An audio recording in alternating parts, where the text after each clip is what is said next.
Number 7 asks us to sketch the graph of this function.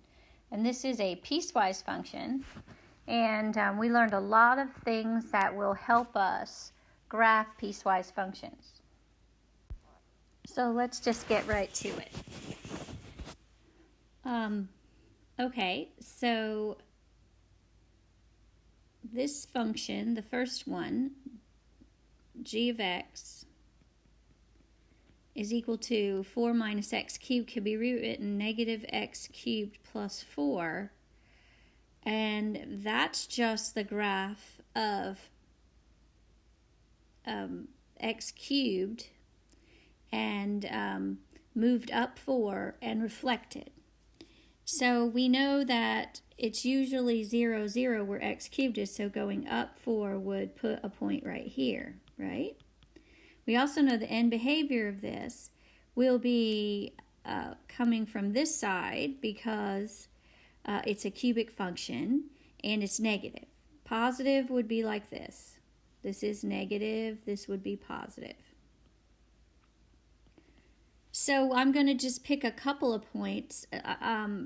Specifically, you should check the point that you have been given. So 4 minus, and if you want, you can do a little XY chart over here for the first one. So if I put in a, and we're not really worrying about breaking it apart yet into 2 pieces. We're just doing this first one. So put in 2, and I get 4 minus 8, or negative 4. So at 2, I'm down here at negative 4. And then let's put in like negative 2, just to have another point. So that would be 4 minus negative 8, which is 12. So it's going to be way up here. So 4, 5, 6, 7, 8, 9, 10, 11, 12. Like I'm way up here. So I'll just start here. So we have our cubic function.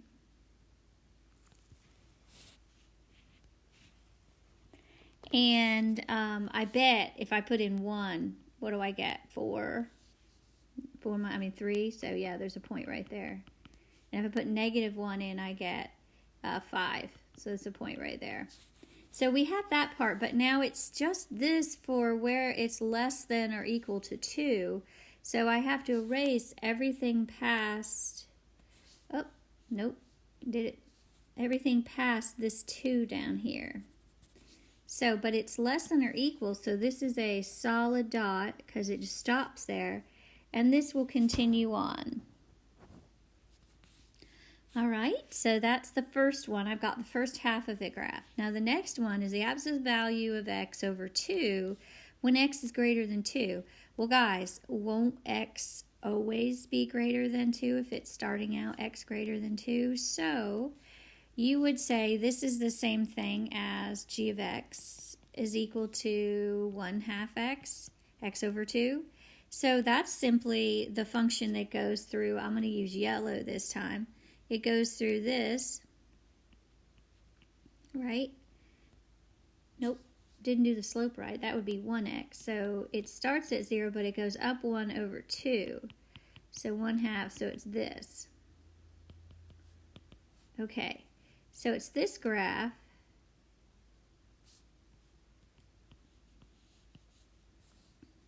but it only wants it starting at 2. So starting at 2, if I did an XY chart for this one, it would be 2, and that would be 1. So I have a point right here, and so maybe I need to use a different color. Okay, I have a point right there, and it continues in this direction. Whoops. So this part doesn't count because it's not greater than 2. So there we have our piecewise function made. Remember, this is an open dot right here, and this is a closed dot here because this is less than or equal, which means closed dot, and this is just greater than, which means open. Okay, so that was number 7. I'll go on to number 8. So for the first function for number 8. This is number 8. Whoops. Number 8. We have that x is negative 4, wx is negative 4 when x is less than or equal to 3. Well, negative 4 would be a line, a straight horizontal line. So let's see, this is 3. 1, 2, 3, negative 4. So I would be making a straight line like that, going in because it's less than or equal to 3. Now, it's less than or equal, so I have a solid dot there, filled in dot there. And now, w of x equals x minus 3 when x is greater than 3. Well, x minus 3 would be graphed like this. You put a dot here, right? And then it's a slope of 1, so I'm just putting dots here.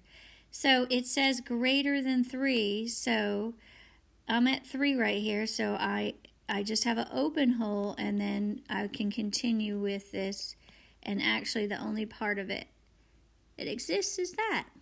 So that was much easier. Number 8 was a lot easier than number 7. Not that number 7 was that hard, but